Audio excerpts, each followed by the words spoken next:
use the capital in some other way for technology or something else going on with the system. So I think it's about a 6-year gestational process to get from where we first started to today. But it's been worth the labor, and the delivery is quite impressive. And so we're excited about being here. It's changed for our board members. We're going to be a little confused on the 27th of November when we come here for our first board meeting. But you know, I have always believed in I have a 48 years I've worked full-time around hospitals.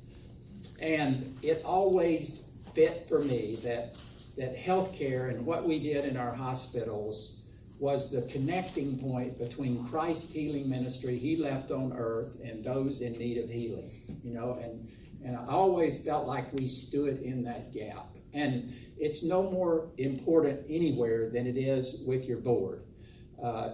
Governance is a hard job. All of you in the room probably are on different boards, and I tell people the easy things get solved somewhere else. You know, somebody else gets to make the easy decisions. The ones that make it to this room and other boardrooms are really difficult, thorny, complex issues. And that's what our board wrestles with. And so once we got to the point that we knew where we wanted to put it and we were ready to start it, the next conversation became, well, you know, we'd really like to name it, you know, for someone.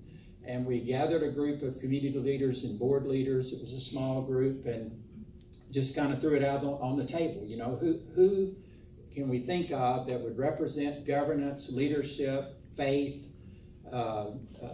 embodied in a person? And it wasn't 5 seconds until someone mentioned Dr. Benton. I actually had not met Dr. Benton at that time, so I couldn't contribute to the conversation, but everyone else immediately went there. I had the chance to get to know him a little bit at Steve's father's funeral, and I've learned a lot more about him since then, and what a wonderful embodiment he is of what we want this room to be and what we want Methodist to be. I am so proud to have his bust out there. I'm proud to have him right here. Beautiful. And I'm proud to have each one of you with us. And we look forward to making many wonderful decisions for the Methodist health system into the future, because we intend to blend Don's attributes of governance, leadership, and wonderful faith. Thank you so much.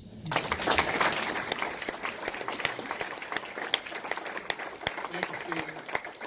And now I call forward Ray Hunt's going to say a few words about his remembrances of Don and what a great friend he's been to both Methodist and the Hunt family and to all the city. And Ray and Nancy Ann were really encouragers and supporters of us being here today. So thank you, Ray, and welcome.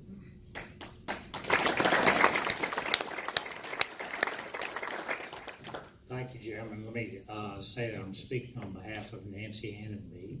I was told that I would speak on instead of her. So anyway, I only have 3 comments to make, but hopefully they'll tie together. And the first one, I want to repeat a saying that, but I need to give you the background of this saying, but for you to appreciate, because I think it applies. I know it applies perfectly to Don Benton. The background. Nancy and I were spending a long weekend in the hill country, Central Texas. And at noon, we went into a drugstore in a small town, get a hamburger. And we've all been in drugstores like that. You see all sorts of things. They had the obligatory little pictures with sayings on them that you could buy for $7.50 or something like that. And as you know, 90% of those are absolutely of no value at all. Maybe 8% have some humor. The other 90% don't. And then there occasionally 1% or 2%, you see something and you say, that is a deep thought. And so, now, paragraph. This may be blasphemy to say with your pastor, by your side here, but if somebody believed in reincarnation, they would say that Don is a reincarnation of a combination of John Wayne and some character out of The Lonesome Dove. I mean, he's a cowboy. Always has been, loves horses, loves the outdoor. Okay, so those two things. Nancy and I are now back in this restaurant, this drugstore, and we looked up, and here was this picture. I think it cost $7.50, something like that, and it was of a cowboy. The cowboy in the business context would be of retirement age. He was not, doing rodeo stunts. He'd obviously had a full life as a cowboy. And he was sitting on a stump, and he was working on a bridle or something like that, dressed as a cowboy. And the statement underneath it was, it's not near as important how many years a fella has lived as how many other folks have been right glad he has. Okay, I want to repeat that. It's not near as important how many years a fella has lived as how many other folks have been right glad he has. How do you better describe Don Benton? Second point, I want to pick up on Julie's comments before we walked in, and her word circulation. In my opinion, there's been no spiritual leader in this city who has had a greater impact upon this city and made this city what it is today, the modern history of the city, than Don Benton. Dallas has been blessed by a number of spiritual leaders of great note, but they typically were primarily influential within their denomination and within their church.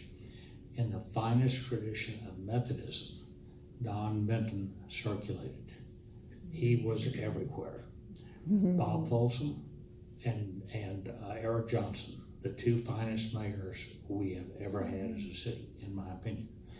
Bob Folsom looked at this guy over here, Don Benton, as his spiritual leader, and they had an exceptionally close relationship. Likewise, Don Benton, in some of the most impoverished areas and neighborhoods of this city, Don was there and his influence was there. People that he will never know, he had a huge impact on them. And that's what makes this boardroom such a great fit, because Don represented the outreach and the mission of Methodist Hospital into some of the most impoverished areas of this city. Lastly, I'll just comment on Nancy and me personally. We've had the privilege of Don being our pastor for over 40 years. Long story, not time to share it, but he's been there in times of joy. He's baptized all of our children, baptized all of our grandchildren. He's been there in times of grief. He's officiated at the family funerals. He's just been so much a part of our lives, and Don, that makes today so special for us. I'll just close by saying what I know each of you would agree with. Don Benton is a great friend, he is a great man, and he's a great role model and spiritual leader for us all. Congratulations, Don. Amen.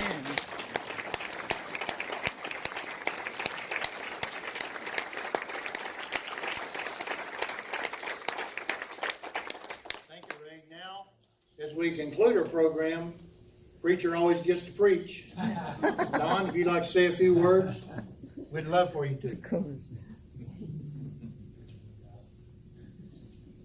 How can I say thank you enough? I am so deeply grateful. First to my mother, who inspired faith in me.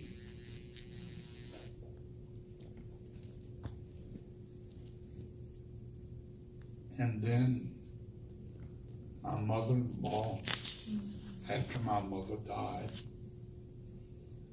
I became the associate in their church, and she adopted me, took care of me, And then I've had Rosie for 66 years.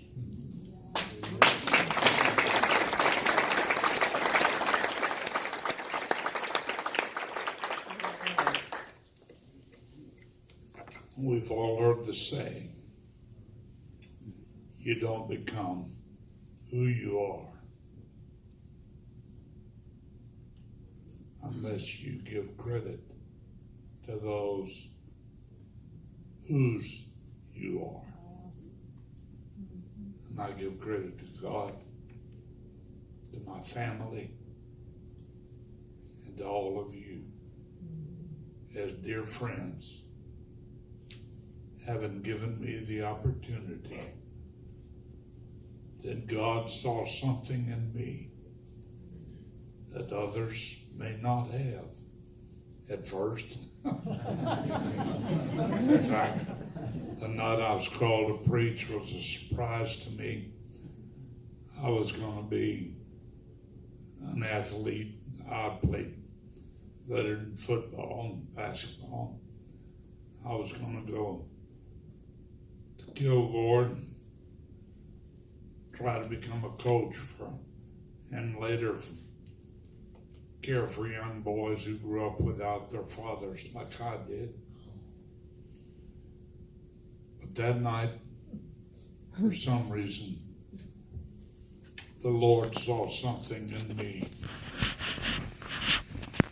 And I went forward without talking to anyone. And I told the pastor, I think God has called me to preach. And everybody in the congregation came by and shook hands with me, except the preacher's wife, who said, I would have thought it of anyone but you.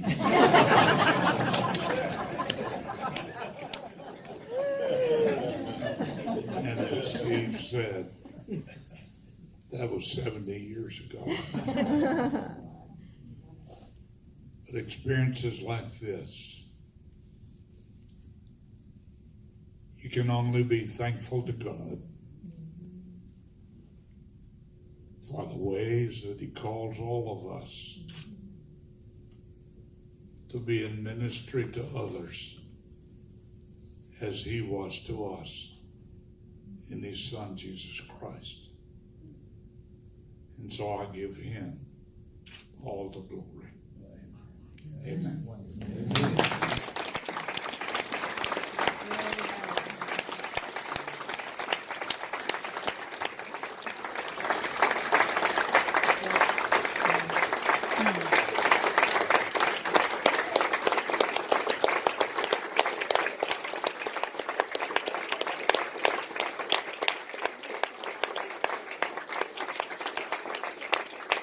Thank you so much, Dr. Benton, and thanks to all of you for being here today, sharing this very special day with us. It's a wonderful occasion. It's a wonderful new boardroom, beautiful. It'll be used to God's glory, and every day we'll think about Dr. Don Benton. Program is concluded. We have refreshments. We hope you'll stay around. The foundation, I got kicked out of my office, but the foundation offices are just right around the corner. They're brand new. We wish you'd visit them as well while you're here. But thank you so much for coming, and thanks for your support of Methodist Hospital, Methodist Health System, and of Dr. Benton. Thank you.